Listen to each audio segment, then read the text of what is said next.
Boa noite. Boa noite. Dilma corta 8 ministérios e reduz o salário dela, do vice Michel Temer e dos ministros.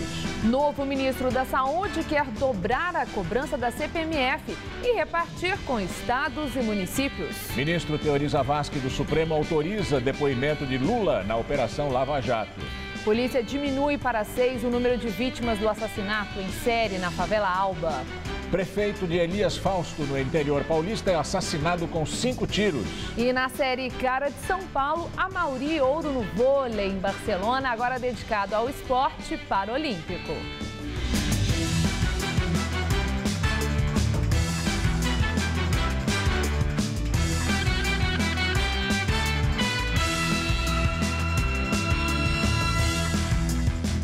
O prefeito da cidade de Elias Fausto, na região de Campinas, no interior de São Paulo, foi assassinado durante visita a uma obra.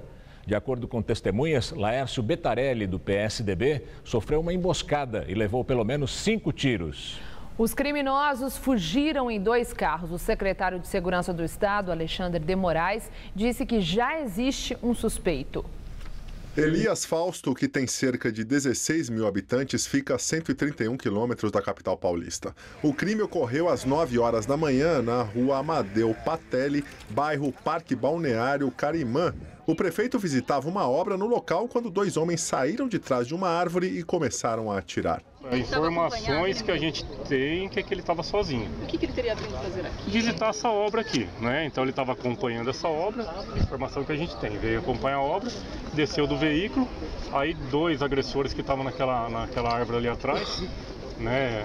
Saíram da árvore e foram até o prefeito, próximos ao prefeito, e efetuaram o disparo.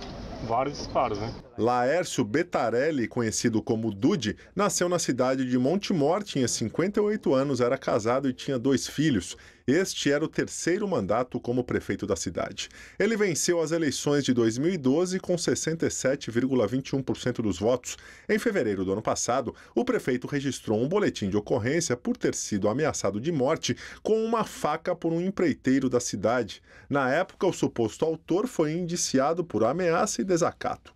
Na semana passada, durante um evento em Piracicaba, o prefeito pediu publicamente ao secretário de Segurança Pública, Alexandre de Moraes, a retirada do delegado da Polícia Civil do município, Gilles Scroca, dizendo que o delegado era omisso, inoperante e ausente. Hoje, em coletiva, o secretário Alexandre de Moraes afirmou que já tem um suspeito. A pessoa que o ameaçou será chamada, será ouvida, e nós vamos ouvir outras pessoas que porventura sejam indicadas. Havia no momento, haviam 3 ou 4 pedreiros que lá realizavam as suas funções, que chegaram a conversar com o prefeito, conversaram. Num primeiro momento eles foram ouvidos e disseram que só ouviram tiros, mas o delegado vai chamá-los novamente porque entre o local que eles estavam e o local onde o corpo foi encontrado, dava no máximo 50 a 70 metros. Então é possível que eles tenham mais alguma coisa para colaborar. Está descartada por hora qualquer participação do delegado. A presidente Dilma Rousseff anunciou o corte de 8 ministérios e uma série de medidas para enxugar a máquina do governo. Entre essas medidas, a redução do seu próprio salário e também o salário dos ministros. Dilma disse que o objetivo da reforma ministerial é ampliar a base do governo no Congresso. Trata-se de uma ação legítima, de um governo de coalizão e, por isso, tudo tem sido feito às claras. Trata-se de articulação política que respeita os partidos, que fizeram parte da coalizão que me elegeu e que tem direito e dever de governar comigo. Desde que iniciou o segundo mandato, Dilma enfrenta forte resistência no Congresso Nacional, inclusive com dificuldade para aprovar matérias de interesse do governo. E ainda teve que vetar projetos da chamada pauta-bomba, que aumentam despesas públicas no quadro de um orçamento deficitário. Com a reforma anunciada hoje, o governo passa de 39 para 31 ministérios. A presidente eliminou Pesca, Secretaria de Assuntos Estratégicos, Gabinete de Segurança Institucional, Secretaria de Relações Institucionais, Secretaria de Micro e Pequena Empresa e fundiu as Secretarias de Mulheres, Igualdade Racial e Direitos Humanos num único ministério, resultando no corte de 2 pastas. Para completar, a Previdência Social e Trabalho tornaram-se um único ministério. O novo ministério ficou assim. Do PT, Jacques Wagner vai para a Casa Civil, Aloysio Mercadante para a Educação, Ricardo Berzoini para a nova Secretaria de Governo, Miguel Rosseto para a Previdência e Trabalho e Nilma Lino para o ministério que vai unir as secretarias das Mulheres, Igualdade Racial e Direitos Humanos. Do PMDB, o deputado federal Marcelo Castro, do Piauí, vai para a Saúde. O deputado federal Celso Panceira, do Rio de Janeiro, para a Ciência e Tecnologia. Hélder Barbalho, que era da Pesca, vai para a Secretaria dos Portos. Do PDT, o deputado André Figueiredo vai para Comunicações. Do PCdoB, Aldo Rebelo vai para a Defesa. Dilma também anunciou a criação de uma comissão para a reforma do Estado, com o objetivo de reduzir os gastos do governo. As medidas incluem extinção de 3.000 cargos comissionados, eliminação de 30 secretarias ligadas a ministérios, redução de 10% nos salários da presidente, do vice e dos ministros, corte de até 20% nos gastos de custeio, imposição de limite de gastos com telefone, passagens e diárias dos ministérios, revisão de contratos de serviços terceirizados, revisão de todos os contratos de aluguel do governo, revisão do uso do patrimônio público e dos imóveis da União, criação de uma central de transporte por ministério com vistas a reduzir a frota e otimizá-la. Veja como fica a distribuição dos ministérios entre os partidos da base do governo Dilma. O PT, partido da presidente, continua tendo o maior número de ministérios, 9. O PMDB passa a ter 7.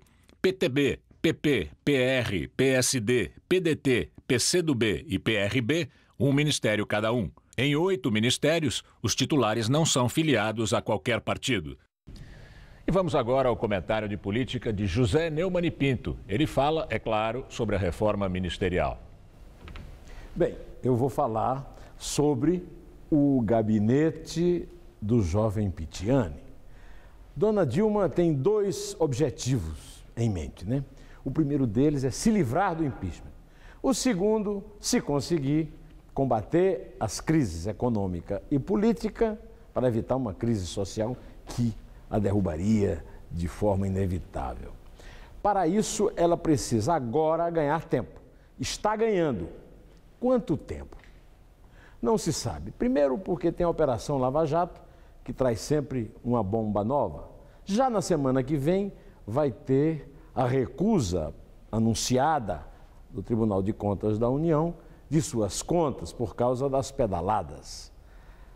O relator Augusto Nardes, do Tribunal de Contas, relatou 18 infrações criminosas contra a lei da responsabilidade fiscal nessas contas. Então, é muito provável que se recomende a negação, né, da aprovação a reprovação das contas. Depois, a confusão que está havendo aí com Eduardo Cunha levou a presidente a criar uma figura nova, que é o inimigo do ministério. Dizem que ela não nomeou o Mané Pistoleiro para a saúde porque ele cantou uma música do Geraldo Azevedo no aniversário do Eduardo Cunha. E aí colocou no Ministério da Saúde o Marcelo Castro, que é, de certa forma, ligado ao Cunha, apesar de eles terem brigado na reforma política, porque o Cunha disse que o relatório que o Marcelo Castro fez não tinha a menor qualidade, era de uma incompetência absurda. Mas parece que já voltaram a se relacionar. E o ministro da Saúde entra bem no filme, né? Disse que ninguém vai sentir a CPMF e já entrou naquela proposta de Dilma, que é dobrar a meta. Ele já dobrou a alíquota da CPMF de 0,20 para 0,40, mas esqueceu que a CPMF vai para a aposentadoria. Ele está achando que o dinheiro vai ficar para a saúde. Parece que ele não foi bem informado. Lá no Ministério tem outro ligado ao Cunha, que é o Celso Panceira. O Celso Panceira ficou conhecido no Brasil inteiro porque ameaçou o Alberto Youssef. E começa a sua ação no Ministério de Ciência e Tecnologia, falando mal do bandido doleiro que está entregando todo mundo. Pois é, tudo isso configura, na minha opinião, um novo baile da ilha fiscal, que é o baile que comemorou, digamos assim, entre aspas, a queda do Império.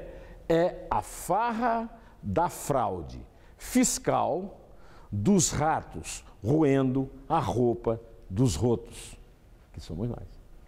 Bom, terça-feira estarei de volta, direto ao assunto. Inter! Como Neumann citou, o novo ministro da Saúde, Marcelo Castro, defende uma CPMF permanente com dupla arrecadação. A proposta do governo enviada ao Congresso Nacional prevê que a CPMF dure 4 anos e financie a Previdência Social. Marcelo Castro sugeriu à presidente Dilma Rousseff que a CPMF passe a ser cobrada tanto nas operações de crédito quanto de débito, o que dobraria a arrecadação do governo. Nós vamos cobrar no débito e vamos cobrar no crédito. Por exemplo, João dá um cheque a Pedro de R$1.000. 0,20% corresponde a R$2. Quanto entram na conta de João? R$1.002. 1.000 vão para Pedro e 2 vão para a CPMF. Então o governo arrecadou R$2. Quando for entrar na conta de Pedro os R$1.000, não entram os 1.000, entram 998. Segundo Marcelo Castro, metade do valor arrecadado seria destinado à União e dividido entre a saúde, seguridade e os programas sociais. Os outros 50% seriam destinados aos estados e aos municípios, exclusivamente para a saúde. O ministro Teori Zavascki, do Supremo Tribunal Federal, autorizou que o ex-presidente Lula preste depoimento à Polícia Federal na Operação Lava Jato. Lula será ouvido na condição de testemunha ou informante, como definiu o ministro. No seu pedido, a Polícia Federal alega que Lula pode ter obtido benefício para si próprio ou para o PT ou para seu governo graças ao esquema de corrupção na Petrobras. Embora Lula não tenha mais foro privilegiado, o caso está no Supremo porque pode envolver políticos que se enquadram nessa condição. O presidente da Câmara dos Deputados, Eduardo Cunha, rebateu as acusações de que teria uma conta na Suíça abastecida por dinheiro de propina. Numa nota, Cunha manifesta estranheza com a divulgação de notícias que, segundo ele, são seletivas e têm o objetivo de constranger o presidente da Câmara. Cunha também critica o PT, diz que os últimos escândalos foram patrocinados pelo partido e pelo governo e que não é possível que as denúncias sejam colocadas no colo de quem sempre criticou os atos ilícitos cometidos na Petrobras. Nesta semana, o Ministério Público da Suíça enviou ao Brasil autos da investigação contra Cunha, suspeito de lavagem de dinheiro e corrupção passiva. Os dados relatam 4 contas bancárias em nome do presidente da Câmara e parentes dele.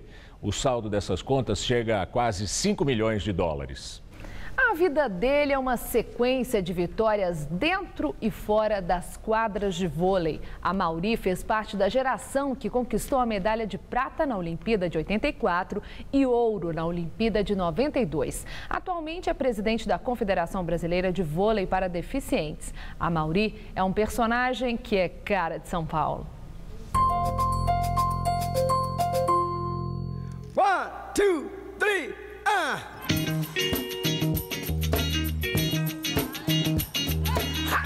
Quando Amaury começou no esporte, o Brasil só tinha olhos para a bola em campo.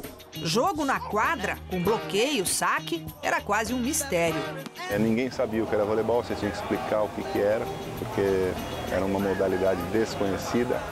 Até que no início dos anos de 1980, o vôlei conquistou o interesse do público, com o sucesso do time que, além de Amaury, tinha Bernard, William, Fernandão, Renan, Xandó, Montanaro. Daquele grupo que foi carinhosamente chamado da Geração de Prata, foi um grupo ali que, apesar de não tendo tanto apoio, não tendo tanta logística no que diz respeito a locais de treinamento, material esportivo e tudo mais, conseguiu, vamos dizer assim, praticamente desbravar, né, o voleibol. Favorita nos Jogos Olímpicos de Los Angeles, a equipe deixou escapar o título e acabou vice em 1984.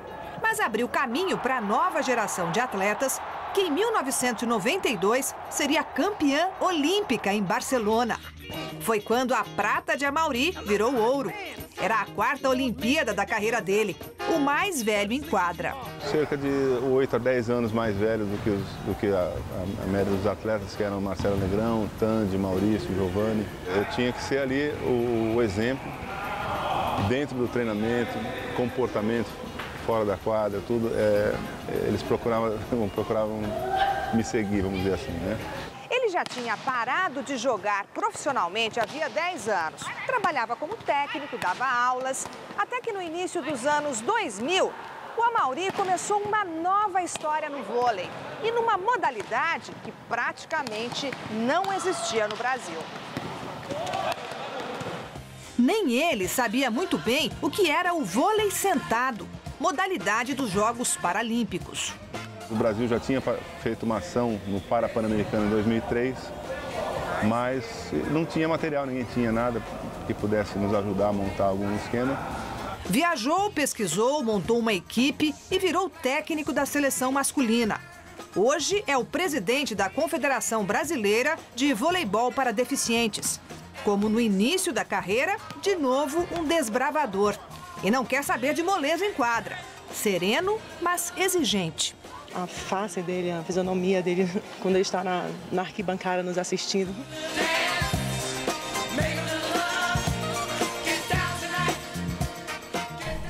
E fez bastante calor hoje, né? A semana termina quente e ensolarada aqui na Grande São Paulo. Os termômetros hoje chegaram à marca dos 32 graus. Será que nós vamos ter mudança no final de semana? Vamos aos detalhes da previsão para este sábado com Mariana Armentano.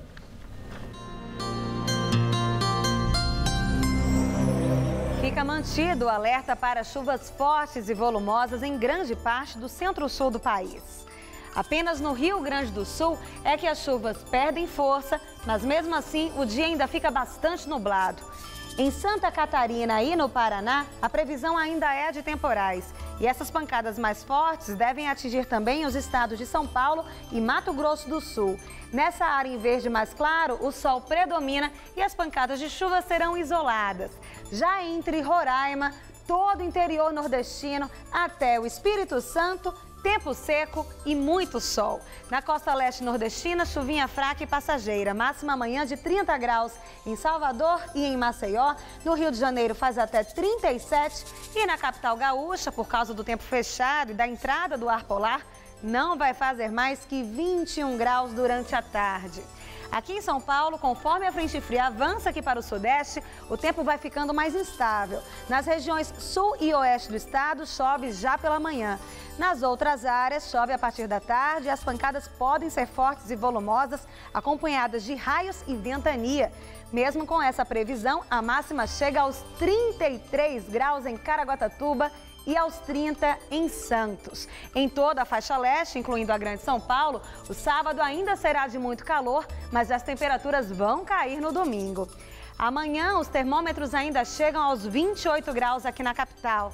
Já no domingo, com o tempo fechado, as temperaturas ficam entre 15 e 20 graus. E como a nebulosidade ainda persiste no começo da semana, a máxima prevista para segunda-feira é de apenas 21. No mês das crianças, uma exposição interativa promete divertir muitos adultos com brinquedos que foram sucesso lá nos anos 80 e em tamanho gigante. Clássicos que as crianças de hoje, ou melhor, aquelas crianças nem sonhavam ter e que os pais simplesmente adoravam.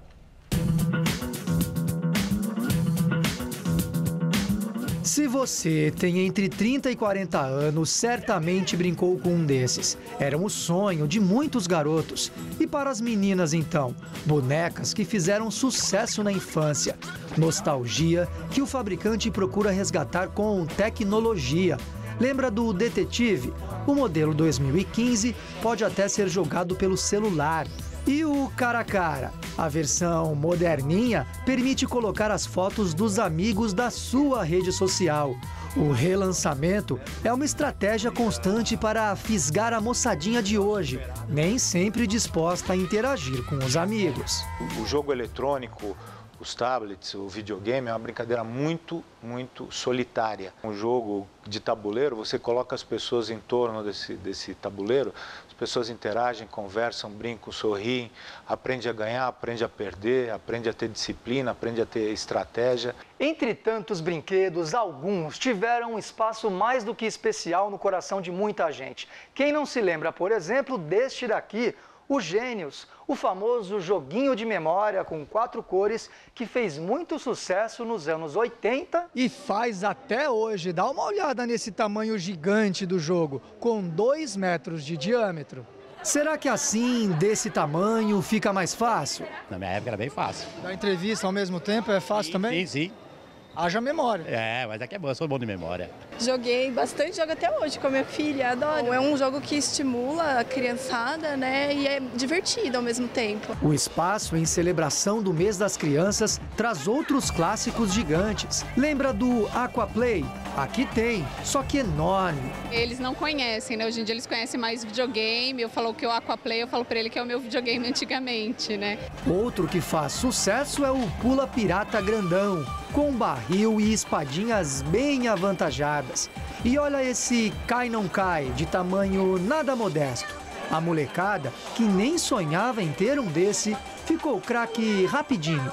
Você tem que tirar as varetas, aí quem tiver menos bolas nesse espaço ganha. Mas a vareta é grande, né? Quase o seu tamanho. Verdade. Meus filhos, quando eu era pequena, tiveram todos esses, né? E hoje, a hora que eu vi na internet, na hora eu já trouxe ele.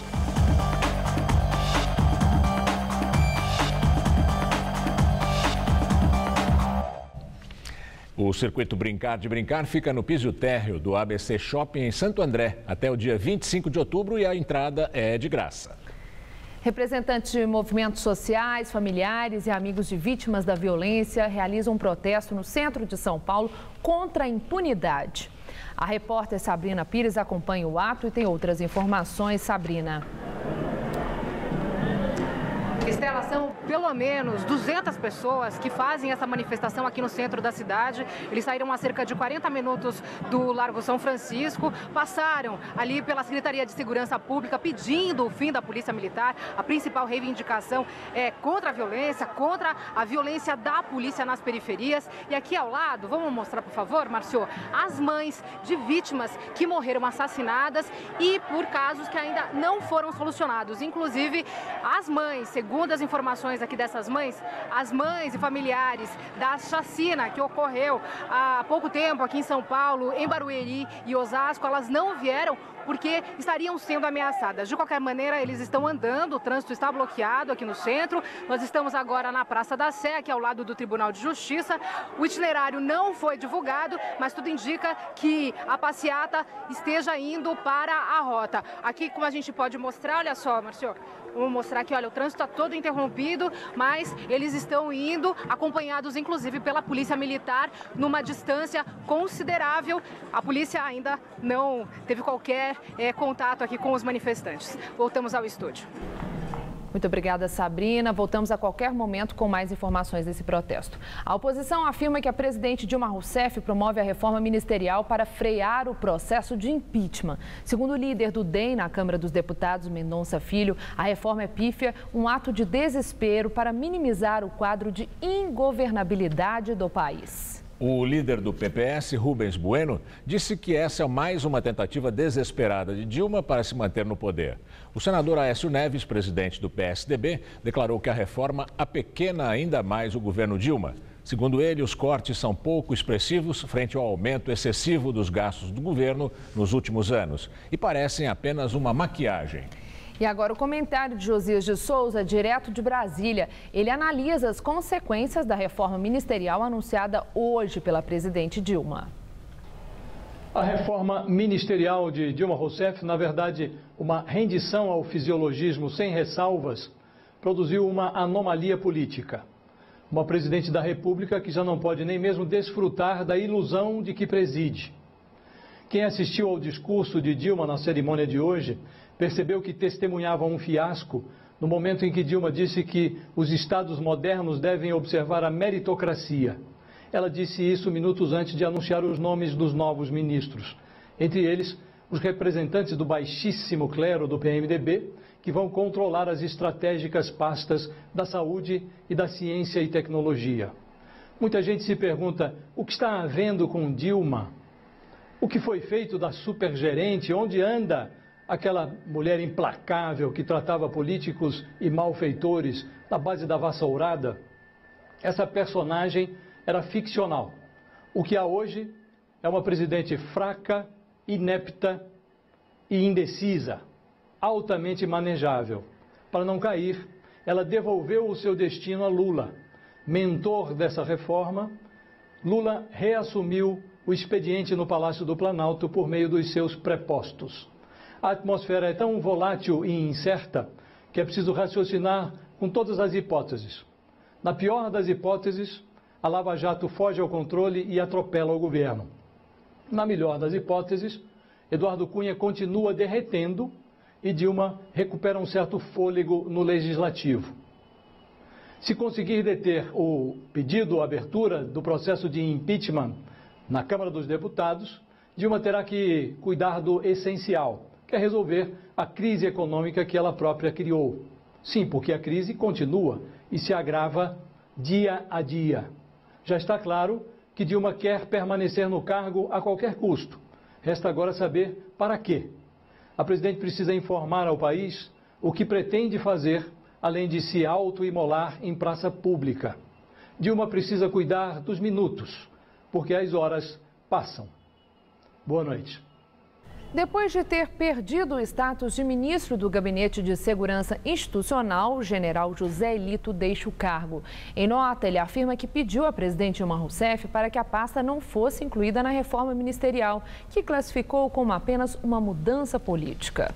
O general Elito argumentou que o Gabinete de Segurança Institucional tem status de ministério desde 1938, mas não foi atendido. Com a mudança, o GSI será um gabinete militar subordinado à presidência. José Elito ocupou o cargo por quase 5 anos. Relator pede que TCU rejeite as contas de 2014 da presidente Dilma Rousseff. Segundo o ministro Augusto Nardes, o governo desrespeitou princípios legais da administração pública, aliás. Ele apontou 18 razões para a rejeição. O tribunal apura supostas irregularidades para aliviar as contas públicas, entre elas chamadas pedaladas fiscais. São atrasos nos repasses para bancos públicos do dinheiro de benefícios que eles operam, como, por exemplo, Bolsa Família e Seguro-Desemprego. Com isso, o governo obriga a Caixa Econômica Federal e o Banco do Brasil a usar recursos próprios para esses pagamentos. O governo nega que haja irregularidade nisso e diz que já foi feito no passado. O TCU deve julgar as contas na próxima quarta-feira. Depois, o parecer será encaminhado ao Congresso Nacional. Casa de Passagem Terra Nova completa hoje 1 ano. O local atende refugiados e vítimas de tráfico humano. 144 pessoas de 8 países já foram beneficiadas pela iniciativa do governo estadual. Hoje foi dia de vestir roupa de festa e de comemorar ao som de música típica do Congo.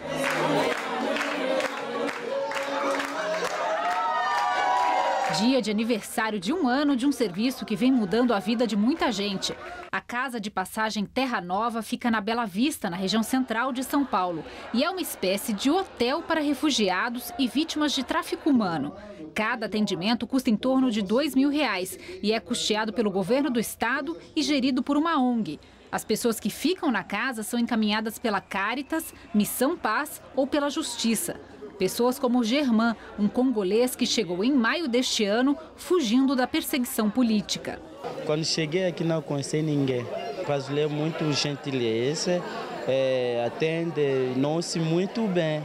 Nesses 365 dias da casa, já passaram por aqui 144 pessoas de 8 países diferentes. A maioria veio da África, mas tem gente da Síria e da Bolívia também. São 50 vagas em 10 quartos e a ideia do serviço é ter rotatividade, é acolher e preparar essas pessoas para a vida lá fora. Eles têm uma lei, a Lei 9474 de 97, que ampara eles, que lhes garante todos os direitos civis de um brasileiro, como abrir conta em banco, trabalhar com carteira registrada, a casa oferece curso de português, oferece também algumas oficinas que auxiliam na integração no país, conhecendo um pouco da nossa cultura também. Foi assim com os sírios Lina e Armand. Eles ficaram 6 meses na casa, com os 2 filhos, mas agora só vêm visitar. Boa vida no Brasil, as crianças na escola. Meu marido tem trabalho, ele faz doces sírio. Muitas línguas, histórias nem sempre felizes, mas sonhos bem parecidos. Eu tenho família lá, está sofrendo. Família, mulher também está sofrendo. Tem filho também está sofrendo. Quero trazer para vir aqui no Brasil. A Câmara Municipal de São Paulo vai recorrer de uma liminar concedida pelo Tribunal de Justiça. A ação, movida pela Ordem dos Advogados do Brasil, pede a suspensão de 660 cargos de assessores parlamentares. Cada vereador tem direito hoje a 12 vagas. Em nota, a Câmara Municipal de São Paulo afirma que a lei que cria os 660 cargos não gera aumento de despesas e que os gastos com salários e benefícios indiretos dos funcionários serão cobertos pela verba que cada vereador tem para custear a estrutura de pessoal, que é de mais de R$130 mil. Ainda, de acordo com a Câmara, a Assembleia Legislativa Paulista aprovou uma lei de igual teor, que não foi declarada inconstitucional. Para a OAB de São Paulo, a criação de cargos está em desarmonia com a regra da exigência do concurso público. Isso nos parece ferir claramente o princípio da moralidade pública, da impessoalidade e um princípio constitucional de que a regra para a ocupação dos cargos públicos é do concurso público. O cargo público é suprido através do concurso público. O regime de nomeação livre é exceção para situações muito pontuais, como, por exemplo, aqueles cargos de confiança, o que claramente não é o caso. A assessoria não é cargo de confiança. O relator do Tribunal de Justiça, Sérgio Rui, concluiu que as contratações podem violar a Constituição e suspendeu a lei até que a ação seja julgada. Os vereadores promulgaram no feriado de 9 de julho, em pleno recesso, a lei que permite a contratação de mais 12 assessores por parlamentar. Na ocasião, movimentos sociais protestaram contra a aprovação desta lei. Houve um cabidaço na frente da Câmara. Na entrevista do dia com Maria Lídia Flandoli, o impacto da reforma ministerial sobre a oposição ao governo Dilma. Para falar sobre a articulação política do PSDB, entrevista o deputado federal Silvio Torres, que está no 6º mandato e é secretário-geral do PSDB. Tucano histórico, Silvio Torres foi prefeito de São José do Rio Pardo e secretário de Estado no governo paulista. Obrigado por estar conosco para uma avaliação desse cenário político nacional e a atuação da oposição. Mas eu quero começar com São Paulo, porque aqui a temperatura elevou um pouquinho com decisão. Não sei se é exatamente do governador Alckmin e Aécio Neves, mas a decisão de, em municípios com mais de 100 mil habitantes, ser uma comissão nomeada pela executiva do PSDB que vá coordenar as campanhas nessas cidades e não os diretórios municipais. Eu já vi reação de diretório municipal, principalmente aqui de São Paulo, entendendo que isso é uma espécie de tutela. Eu quero saber se não é um tiro no pé. Acentuam vocês as divergências? Aumentam disputas internas em ano pré-eleitoral? Bom, é um prazer estar com você aqui novamente, seus telespectadores. Essa decisão foi tomada em nível da executiva, não exatamente numa reunião da executiva, mas pelo secretário-geral, que sou eu, pelo presidente da executiva, vice-presidentes. É uma decisão para o Brasil todo, não foi uma decisão tomada para São Paulo. O governo do Geraldo Alckmin não tem absolutamente nada a ver com essa decisão. A decisão não é de intervir em lugar nenhum, a decisão é de acompanhar e ajudar os diretórios estaduais a conduzirem a sucessão municipal naqueles municípios que têm mais de 100 mil eleitores ou que tenham geradoras de TV, que são considerados os municípios estratégicos para o PSDB. Eu acho que é uma decisão correta, porque nós não podemos ficar alheio também sobre o que está acontecendo. Nós precisamos, ao mesmo tempo em que nós vamos acompanhar as articulações, o desenvolvimento das alianças, nós queremos também estar levando a eles as mensagens, o discurso, as orientações que a Executiva Nacional tem, falando em nome do partido. Mas quando eu fiz a menção ao diretório de São Paulo, porque também não é só o diretório municipal de São Paulo que teve assim uma reação por entender que isso é uma ingerência, numa autonomia também do diretório. Foi diante de uma frase do presidente do diretório municipal, o vereador Mário Covas Neto, em que ele diz que a Executiva está fazendo uma intervenção branca. E o senhor disse que não é para não é propriamente uma intervenção, mas, por exemplo, eles se entendem que os candidatos já devam ser definidos, que as prévias devam acontecer mais rapidamente, que isso é bom para o candidato ficar conhecido e desenvolver a estratégia de campanha. É intervenção branca? Maria Lídia, assume contornos? A reação do diretório municipal, na verdade, da executiva municipal, do seu presidente, foi a uma decisão do diretório estadual, da executiva estadual, que na segunda-feira última deliberou por unanimidade adiar o registro das candidaturas às prévias. Por quê? E por uma razão muito simples. Marília, nós não sabemos o que vai acontecer no Brasil daqui a uma semana. Nunca houve um momento de tanta ebulição política, de tanta imprevisibilidade. E não tem o menor sentido nós estarmos definindo os candidatos para daqui a um ano. Eu acho que é bastante razoável e sensato. Não é bem para daqui a um ano, né? Porque a campanha não começa no mês da eleição. Entre outras coisas, a campanha esse ano. As campanhas do ano que vem serão mais curtas, teremos 45 dias apenas. Horário eleitoral, né? Ainda as filiações agora poderão ser feitas 6 meses antes das eleições e não mais um ano antes.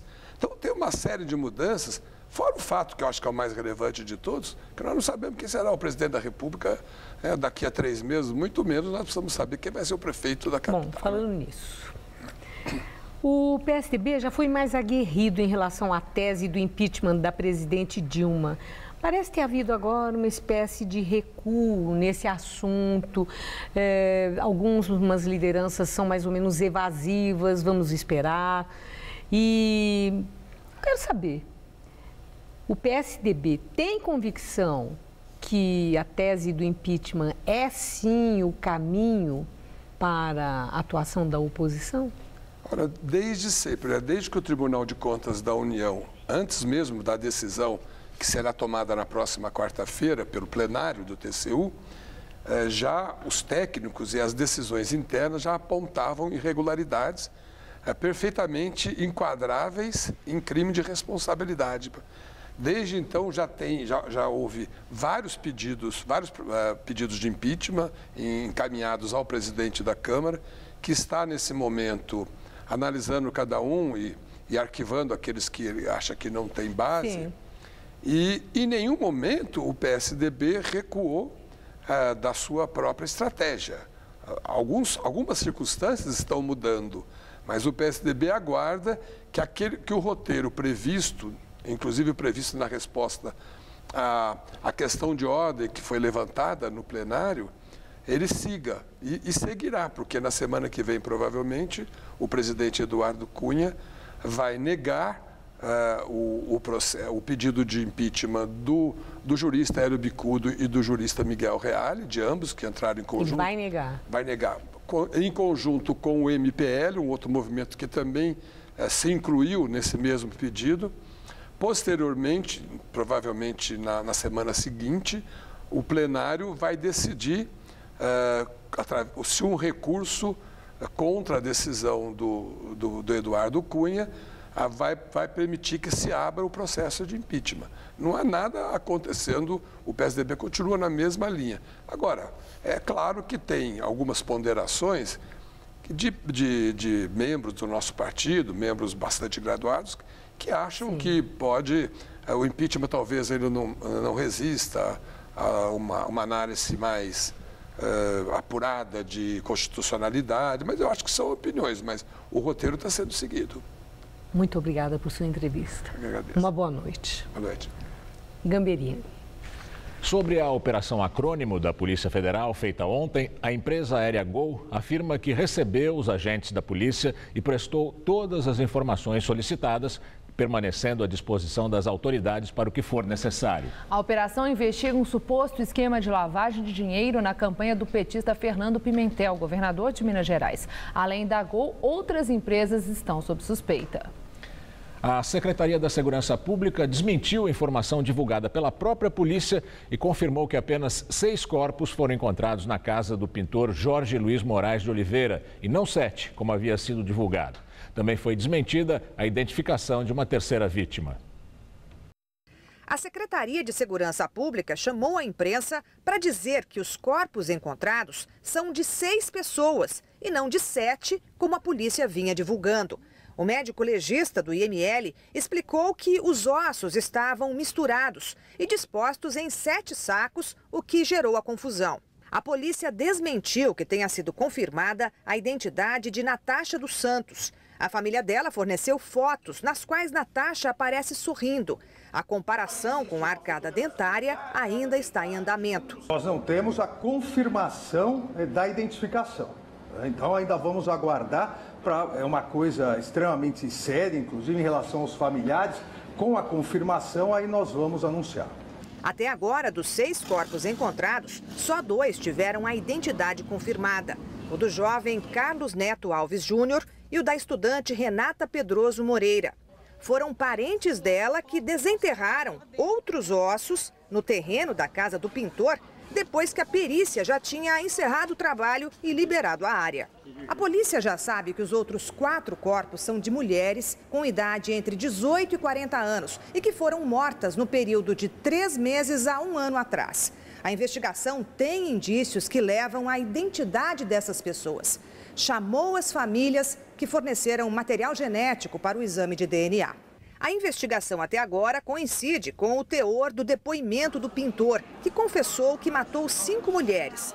Elas podem ser, além de Natasha, Andréia Gonçalves Leão, que aparece na lista de desaparecidos na região do Jabaquara, Paloma Aparecida dos Santos e Priscila Brito. O CPF dela foi encontrado no terreno da casa do pintor. Todas as buscas já foram feitas. Não há possibilidade, pelo menos pelas informações que nós temos, não há nenhuma possibilidade de novos corpos. Segundo ele, por ele ser uma oposição a determinada organização criminosa, as vítimas que compravam drogas dele poderiam falar a essa organização que compravam dele. Então ele matava as vítimas. Ou seja, não há nenhum nexo nisso. Né? 3 dias foram feitas perícia num segundo local, onde a população dizia que ele fazia uso de droga e tinha algumas coisas dele lá. E não foi encontrado nenhum corpo nesse local.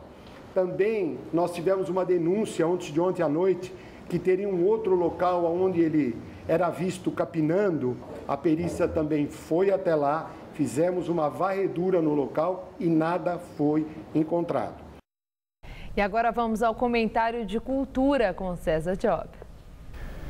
O Museu de Arte Moderna de São Paulo, no Ibirapuera, abre amanhã seu 34º Panorama de Arte Brasileira, mostra realizada pela instituição a cada 2 anos.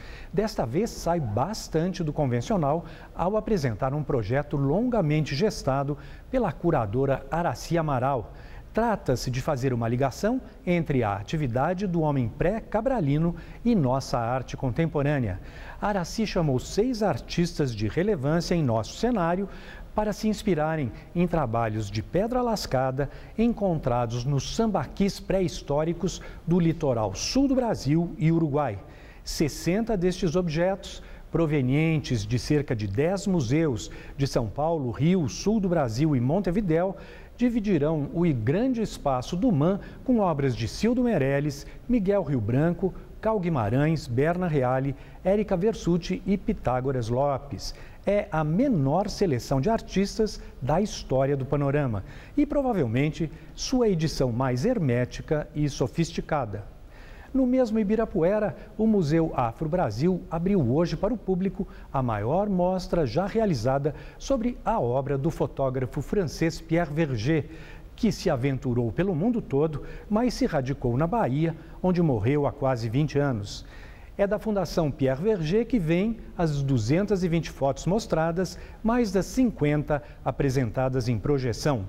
Um livro sobre o acervo da Fundação está sendo lançado. A mostra quer fazer um paralelo entre o inquieto personagem Verger e as peripécias do personagem dos quadrinhos Tintin, do belga Hergé. 4 pianos juntos num palco é o que traz o Mozarteum para a Sala São Paulo na terça e na quarta. O Gershwin Piano Quartet volta para apresentar sua perícia em dar um tom contemporâneo à produção clássica, com novos arranjos e improvisações sobre obras de Rachmaninoff, Prokofiev, Scriabin, Ginastera, Gershwin, Bernstein e até Cole Porter. Deve ser uma delícia. Boa noite. E você vai ver a seguir, a coalizão liderada pelos Estados Unidos pede à Rússia o fim dos ataques a rebeldes e civis na Síria. E a tragédia na Guatemala. Um deslizamento de terra mata 7 pessoas e deixa 200 desaparecidos. Não importa o continente, o endereço, a distância. Com o Sedex Mundi, os Correios oferecem para você uma rede internacional de entregas em mais de 200 países. Sedex Mundi é o mundo logo ali e com o mesmo padrão de qualidade. A sua encomenda entregue no prazo combinado. Hi there. Chef. Bem na hora. Let's go, everybody. We'll open in 30 minutes. Serviços internacionais. O mundo mais perto de você. Se você quer estudar jornalismo, relações públicas, publicidade e propaganda ou rádio, TV e internet, a Faculdade Casper Liber é o seu lugar. Quer conhecer? Eu te levo! Aqui a gente aprende na sala de aula e também em laboratórios de rádio, fotografia, edição de imagens e estúdios de TV. Você também pode colaborar em revistas, sites, programas de TV e rádio laboratoriais. E tem oportunidade de estágio dentro da Fundação Casper Libero. São mais de 60 anos de tradição numa localização incrível. Faculdade Casper Libero, formando os melhores profissionais da comunicação. Quer saber mais? Acesse nosso site. Tá difícil não deixar a peteca cair? A gente levanta seu astral. Com nossa programação, a cultura é acessível a todos e você confere na faixa os melhores musicais e espetáculos da cidade. TV Gazeta. Bom te ver, sempre bem. Quem me vê correndo assim, nem imagina que eu já tive tuberculose. Mas eu venci a doença e qualquer pessoa pode vencer. Se você tosse por mais de 3 semanas, procure a unidade de saúde do SUS e faça o teste grátis. O tratamento também é gratuito, não pode ser interrompido. Vai por mim. Tuberculose existe, mas tem cura. Apoie quem tem a doença. Ninguém merece perder o fôlego por causa dela.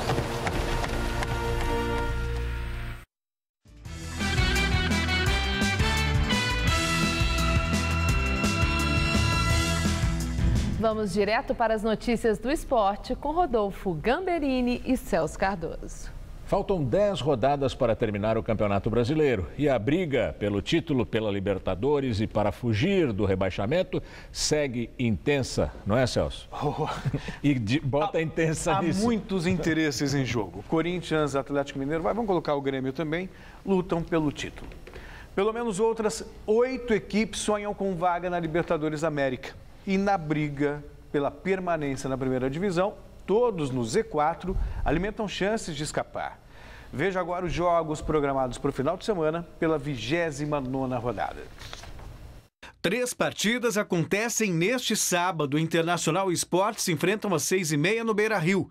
No mesmo horário, o Curitiba enfrenta o Atlético Mineiro no Couto Pereira. E às 9 da noite, o São Paulo encara o Atlético Paranaense no estádio do Morumbi. Outros 7 jogos completam a rodada no domingo. 2 partidas acontecem às 11 da manhã. O Flamengo recebe o Joinville no Maracanã e o Avaí enfrenta o Vasco na Ressacada, em Florianópolis. Às 4 da tarde tem Santos e Fluminense na Vila Belmiro. Corinthians e Ponte Preta em Campinas. Ainda no mesmo horário, Cruzeiro e Grêmio duelam no Mineirão e no Serra Dourada, em Goiânia, o Goiás recebe o Figueirense. Fechando a rodada às 6h30, o Palmeiras visita a Chapecoense na Arena Condá. E no Corinthians, é óbvio, ganhar da Ponte Preta fora de casa está nos planos para manter a vantagem, não é, Celso? É que muitas vezes um empatezinho funciona. Mas se hoje, ganhar... hoje a diferença para o Atlético Mineiro é de 7 pontos e pelo menos manter essa diferença. Faltando 9 rodadas é o grande objetivo do técnico Tite. O Campeonato Brasileiro, com o grau de dificuldade que tem, com os jogos que tem, tu não consegue pensar em outra coisa que não seja o foco do treinamento e no próximo jogo. Há uma série de variáveis dele. São 3, 4 equipes que estão já mais próximas do título e outras tantas buscando a Libertadores ou um outro objetivo na parte de baixo da tabela. Enrolei para dizer que é o seguinte, que é jogo a jogo, filho, não tem outra coisa não. Bom, Celso, o Atlético também tem um jogo fora. Você acha que vai se manter essa diferença de 7 pontos?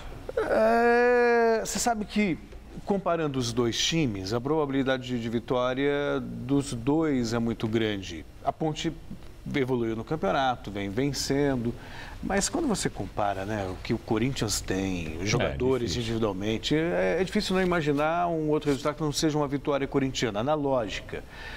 Agora, o Curitiba acho que pode arrancar ponto do Atlético, sim. Eu não só acho que essa diferença vai se mantém, vai ser ampliada. Eu acredito nisso. E aí, faltando 9 rodadas para terminar o campeonato, sem dúvida alguma. O Corinthians já põe o primeiro dedinho na taça. Acho que esse primeiro dedinho já está. Já acho foi, que coloca o segundo dedinho. São 10 rodadas, tá um certo. dedinho por rodada. Pelo menos é o que a lógica aponta. E na Copa do Brasil, o Santos assegurou ontem a última vaga nas semifinais. Santos, que será adversário do São Paulo na próxima fase. A classificação foi garantida com a vitória de ontem sobre o Figueirense no estádio do Pacaembu. No estádio do Pacaembu, Gabriel abriu o placar aos 20 minutos, 1-0 sobre o Figueirense. O segundo gol foi de Marquinhos Gabriel aos 29, 2-0 Santos. Ainda no primeiro tempo, Bruno descontou para o Figueirense. Neto Berola, aos 3 do segundo tempo, ampliou para os santistas, 3-1. Mas Carlos Alberto, no finalzinho do jogo, aos 42 minutos, deu números finais ao placar. Santos 3, Figueirense 2. Essa defesinha do Santos. Mas olha o sorriso. Não preocupa tanto venceu. assim. Venceu e acho que passa pelo São Paulo também nas semifinais. Vamos aguardar. Tá bom. Obrigado, Celso. Bom final de semana. Bom fim de semana para você também. Até segunda. Até segunda. Estela. A coalizão ocidental, liderada pelos Estados Unidos, pede à Rússia o fim dos ataques a rebeldes que lutam contra o governo de Bashar al-Assad na Síria. A Rússia sustenta que seus alvos são apenas os grupos terroristas do Estado Islâmico. Aviões russos fizeram ataques na Síria pelo 3º dia consecutivo. Em declaração conjunta, Alemanha, Estados Unidos, França, Catar, Arábia Saudita, Turquia e Reino Unido exigiram que a Rússia se concentre em atacar posições do Estado Islâmico. Moscou nega que esteja bombardeando opositores do ditador Bashar al-Assad, que são apoiados pelo Ocidente. O Observatório Sírio dos Direitos Humanos, organização que monitora a situação no país, apurou que pelo menos 30 civis morreram numa cidade controlada pelo grupo rebelde Exército Livre da Síria. Allahu Akbar! Allahu Akbar! Em Paris, Vladimir Putin confirmou ao presidente François Hollande que sua aviação bombardeou um importante reduto do Estado Islâmico. O motivo da viagem de Putin à França foi a cúpula sobre a Ucrânia. Mas a guerra na Síria dominou as reuniões com o presidente da Ucrânia, Petro Poroshenko, e a chanceler alemã, Angela Merkel. O homem que abriu fogo ontem numa faculdade americana e matou 9 pessoas teria escolhido só vítimas cristãs. A identidade dele foi revelada hoje. Chris Harper Mercer, de 26 anos, morreu na troca de tiros com a polícia. Ele tinha uma grande quantidade de munição e usava colete à prova de balas. A polícia também encontrou 3 pistolas e um fuzil com ele. Testemunhas que estavam na sala de aula contaram que ele entrou e matou o professor a queima-roupa. Os alunos se jogaram no chão. Ele perguntava a religião de cada um e quando respondiam que eram cristãos, ele dizia que então iam conhecer Deus e atirava. Chris Mercer morava num apartamento com a mãe. Vizinhos disseram que ele quase não falava com ninguém e usava roupas parecidas com o uniforme militar. O massacre reabriu o debate sobre a necessidade de controle de armas nos Estados Unidos. O presidente Barack Obama voltou a fazer críticas duras ao lobby da indústria de armas e aos políticos que a apoiam. A Constituição americana garante a todos os cidadãos o direito de portar armas de fogo. Obama quer uma verificação maior dos compradores. Deslizamento de terra na Guatemala deixa ao menos 9 mortos e 25 feridos. 600 pessoas ainda estão desaparecidas. Chuvas fortes causaram deslizamento ontem à noite. Mais de 70 casas em Santa Catarina Pinula, que fica a poucos quilômetros da capital do país, foram atingidas. Equipes de resgate buscam sobreviventes em meio aos escombros e também trabalham na retirada de pessoas das áreas de risco. Aproximadamente 50 pessoas que tiveram as casas destruídas já foram levadas para abrigos. O Jornal da Gazeta termina aqui. A edição de hoje pode ser vista no site Jornal da Gazeta. Mais notícias em nossa edição das 10. Uma excelente noite para você. Voltamos amanhã às 7 da noite em ponto. Até lá. Boa noite.